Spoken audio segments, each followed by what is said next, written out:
Fala pessoal, hoje vamos com o Debord, com a Sociedade do Espetáculo. Irei comentar aqui alguns trechos do capítulo 1, chamado A Separação Consumada, discutindo aqui o conceito, a questão do ser, do ter, a questão do espetáculo, das imagens e a questão do mundo invertido. Então falaremos sobre isso nesse vídeo. Antes de começar o assunto do vídeo, um convite super especial para vocês. Estou aí hoje no último dia de lançamento do meu curso online, um novo curso chamado Produção de Textos Filosóficos. Este é um curso voltado, como diz o nome, né, para a produção de textos de filosofia. Nesse curso eu trabalho com a escrita filosófica, com os vários modelos de escrita filosófica, porque quando nós lemos um texto de filosofia e mudamos de texto, há tantas diferenças na escrita. Então isso tudo é discutido nesse curso sobre metodologias e tem esse lado mais teórico, mas também tem um lado prático, com várias técnicas que eu passo para vocês para conseguirem construir o texto, né? Quando precisam fazer uma monografia, um artigo, um trabalho acadêmico, dissertação, tese, enfim, qualquer texto filosófico mesmo pode ser realizado usando tudo aquilo que eu vou ensinar nesse curso. Então é um curso aí que tem... Hoje finaliza a parte do desconto especial de lançamento, então até hoje, 23 horas e 59 minutos, nós temos aí o desconto especial, depois disso o valor irá aumentar. Fica um convite para vocês conhecerem a estrutura do curso, conhecerem melhor esse curso. É só clicar aqui no link que está na descrição e adquirirem o curso por um valor bem barato, que termina hoje esse valor. Então, quem tiver qualquer interesse, quem conhecer aí colegas, amigos que tiverem interesse, enviem esse vídeo para os amigos de vocês, indicando aí o curso que estou lançando hoje. Bom, como eu disse, o tema do vídeo é Sociedade do Espetáculo, então vamos ao Guy Debord comentando justamente isso, né? Ele já começa no capítulo 1 tratando da separação consumada. Só lembrando, né, esse autor aqui é um autor marxista, e ele faz nessa obra uma crítica fortíssima, uma crítica teórica fortíssima ao consumo, à sociedade, ao espetáculo. Então ele tem essa leitura marxista como base. Não vou entrar aqui no debate do marxismo, no debate dele mesmo, enquanto o pensamento total dele, apenas vou discutir com vocês alguns pontos interessantes no início, que estão no início do livro. E já começo citando uma citação que ele faz no primeiro capítulo do Feuerbach.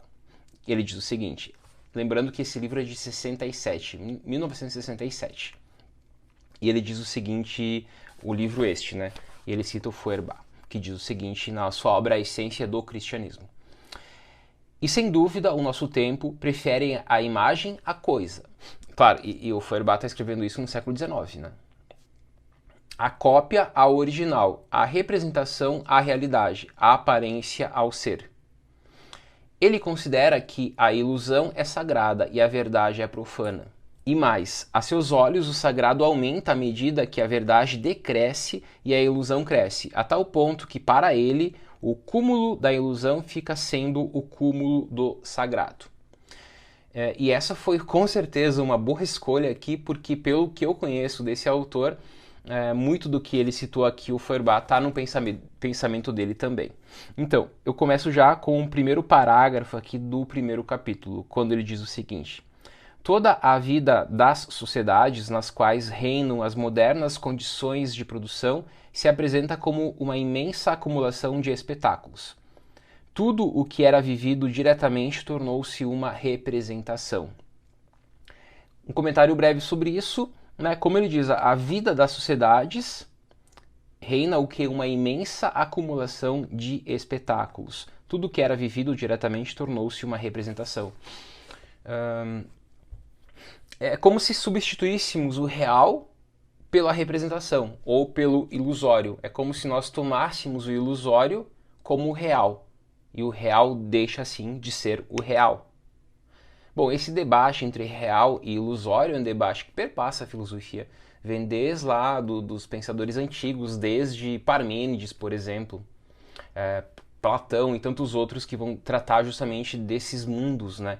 E a base aqui é justamente essa, né? Esse ilusório que é o espetáculo agora se torna o real. Bom, continua ele num parágrafo seguinte, que é o quarto, eu não vou aqui citar todos os parágrafos em ordem, apenas destacar alguns. No quarto ele diz: o espetáculo não é um conjunto de imagens, mas uma relação social entre pessoas, mediada por imagens.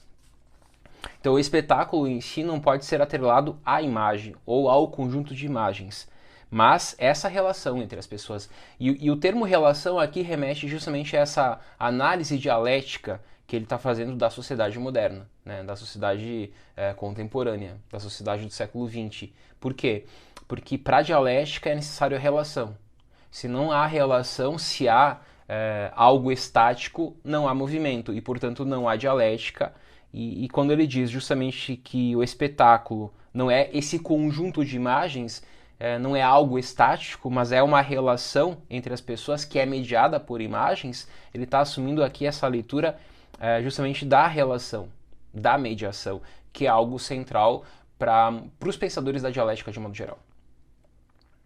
Pensar aqui Hegel, por exemplo, enfim. No parágrafo 6º, ele comenta: considerado em sua totalidade, o espetáculo é ao mesmo tempo o resultado e o projeto do modo de produção existente. E aqui, obviamente, ele está fazendo uma crítica direta a um modo de produção, e essa crítica tem relação com a leitura que Marx faz e a crítica de Marx ao capitalismo. Não é um suplemento do mundo real, uma decoração que lhe é acrescentada. É o âmago do irrealismo da sociedade real, né? Então, não é simplesmente uma decoração ao mundo real, mas é o âmago desse mundo. Sob todas as suas formas particulares, informações ou propagandas, publicidade ou consumo direto de divertimentos, o espetáculo constitui, primeiro, o modelo atual da vida dominante na sociedade, e aqui fica claro, né, a crítica que ele faz à sociedade, que remete ao espetáculo, a esse tipo de vida que a sociedade possui, que é uma vida do espetáculo. Daí ele continua, né? É a afirmação, né, e aqui eu destaco como segundo ponto, é a afirmação onipresente da escolha já feita. Nós comumente pensamos que escolhemos, mas não escolhemos. É uma escolha que é já feita, e ele continua, já feita na produção e o consumo que decorre dessa escolha. Então nós achamos que possuímos a autonomia gente, né, daquilo que desejamos, dos nossos desejos, mas é algo já pré-fabricado, é algo já feito, já realizado. Então não existe esse processo de escolha, né, de deliberação. Não existe isso, mesmo nós pensando que existe. Continua ele, forma e conteúdo do espetáculo são de modo idêntico a justificativa total das condições e dos fins do sistema existente. E aqui essa relação forma e conteúdo também é super interessante, por quê? Porque muitas concepções ao tratarem de desenvolverem críticas, elas partem de uma crítica formal apenas. Mas aqui ele está destacando justamente essa necessidade do conteúdo, né? Daí ele diz, forma e conteúdo do espetáculo são de modo idêntico à justificativa total das condições e dos fins do sistema existente.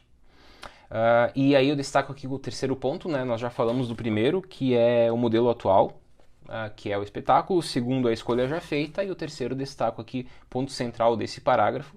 O espetáculo também é a presença permanente dessa justificativa, como ocupação da maior parte do tempo vivido fora da produção moderna. Então o espetáculo tem essa presença permanente e ocupa, né, o tempo vivido. Ou seja, estamos imersos nisso, né? Pensando isso, claro, essa obra é de 67, ela possui vários pressupostos relacionados à sua crítica marxista, mas vamos pegar isso e pensar, né, pegar aqui o pensamento dele e pensar o hoje, né? Sim, né, vivemos imersos nesse tipo de sociedade do espetáculo, né? Quando estamos o tempo todo consumindo, e aqui eu vinculo também a Adorno e Horkheimer, né, a indústria cultural, produtos dessa indústria cultural. Então, só fazendo essa relação entre indústria cultural, espetáculo, etc., que é possível de ser feita, né? Não necessariamente está aqui, obviamente, né? Mas é possível de ser feita, aqui nesse trecho que eu li. Vamos para mais um trechinho aqui, eu vou aqui para os últimos trechos que eu destaquei, o oitavo agora, que diz: não é possível fazer uma oposição abstrata entre o espetáculo e a atividade social efetiva. esse desdobramento também é desdobrado. O espetáculo que inverte o real é efetivamente um produto. Novamente, né, o espetáculo que inverte o real é também um produto. Ao mesmo tempo, a realidade vivida é materialmente invadida pela contemplação do espetáculo. É aquilo que ele falou anteriormente da presença permanente, né? E retoma em si a ordem espetacular a qual adere de forma positiva. A realidade objetiva está presente dos dois lados. Assim, estabelecida, cada noção só se fundamenta em sua passagem para o oposto. E aqui nós possuímos novamente esse traço dialético, né, da relação dos opostos. E a dialética trabalha justamente com essa questão dos opostos e a busca da identidade desses opostos num terceiro momento. Então, novamente, né, a realidade surge no espetáculo e o espetáculo é real. Essa alienação recíproca é a essência e a base da sociedade existente. E aqui é uma constatação que vem justamente dessa via, né, do Marx, depois da teoria crítica, que é a alienação. Bom, o parágrafo seguinte, muito curto, né, 2 linhas, ele retoma um debate muito interessante de Hegel, que é o parágrafo 9º, quando ele diz: no mundo realmente invertido, a verdade é o momento do que é falso.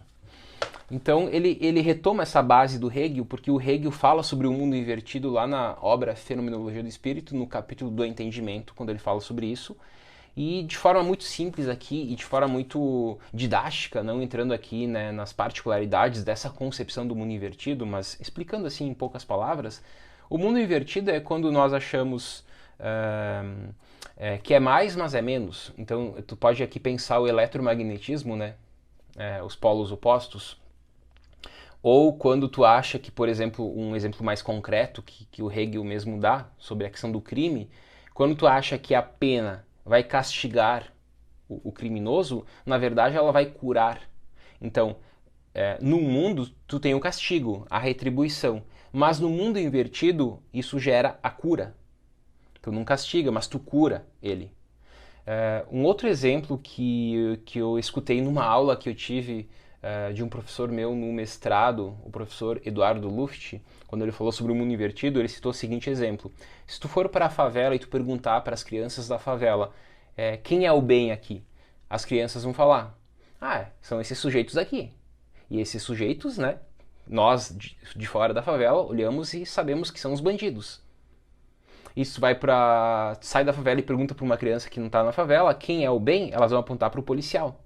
Então, na favela, o bem é o bandido, o mal é o policial. Então essa é a noção de mundo invertido.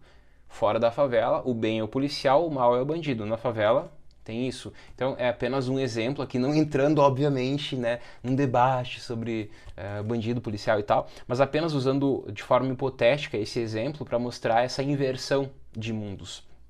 Então, se nesse mundo é mais, no outro mundo é menos. E nós assumimos o menos como o real. E isso remete justamente à ideia do espetáculo que ele está falando aqui, né? No mundo realmente invertido, a verdade é o momento do que é falso. Se no mundo real existe a verdade, no mundo invertido é o falso. E aí se tu pensar, se nesse mundo aqui o real é isso, no mundo invertido seria o espetáculo, né? Nesse sentido. Então, há uma espécie de inversão de mundo aqui, né? E a pergunta é, por que acontece isso, né? O mundo invertido. Bom, o mundo invertido é produto, segundo Hegel, né, da unilateralização do entendimento. O entendimento, ao observar o mundo, ele é unilateral e ele observa apenas um mundo isolado. Mas ele não existe enquanto algo isolado. Há sempre um processo de relação entre dois polos. A dialética, então, superando o entendimento, ela não cai nesse processo do mundo invertido, que o entendimento, devido à sua unilateralidade, acaba caindo e gerando. Bom, esse debate do mundo invertido poderia ser um vídeo, né? Citando Hegel, puxando vários comentários que ele faz e tal, mas só aqui fazendo menção justamente a esse parágrafo 9º presente aqui na obra. E eu finalizo com o parágrafo 17, quando ele fala o seguinte: a primeira fase da dominação da economia sobre a vida social acarretou, no modo de definir toda a realização humana, uma evidente degradação do ser para o ter. Então aqui nós temos a passagem do ser para o ter. O paradigma do ser para o paradigma do ter. A fase atual, em que a vida social está totalmente tomada pelos resultados acumulados da economia, leva a um deslizamento generalizado do ter para o parecer. Então aqui ele está mostrando esses três blocos, né? Eu vou chamar aqui de paradigmas, enfim, do ser para o ter, do ter para o parecer. Então há uma passagem do ser para o ter inicialmente é o ser que importa, depois com o capital vem é o ter que importa. Hoje nem mais o ter importa, é o parecer que importa. E isso que ele fala aqui, do ter para o parecer. Aí ele continua, do qual todo ter efetivo deve extrair seu prestígio imediato e sua função última. Ao mesmo tempo, toda a realidade individual tornou-se social, diretamente dependente da força social, moldada por ela. Só lhe é permitido aparecer naquilo que ela não é. Então quis concluir justamente com essas três palavras, né, do ser para o ter, do ter para o parecer, para mostrar justamente essa ideia que está presente nessa obra aqui, A Sociedade do Espetáculo.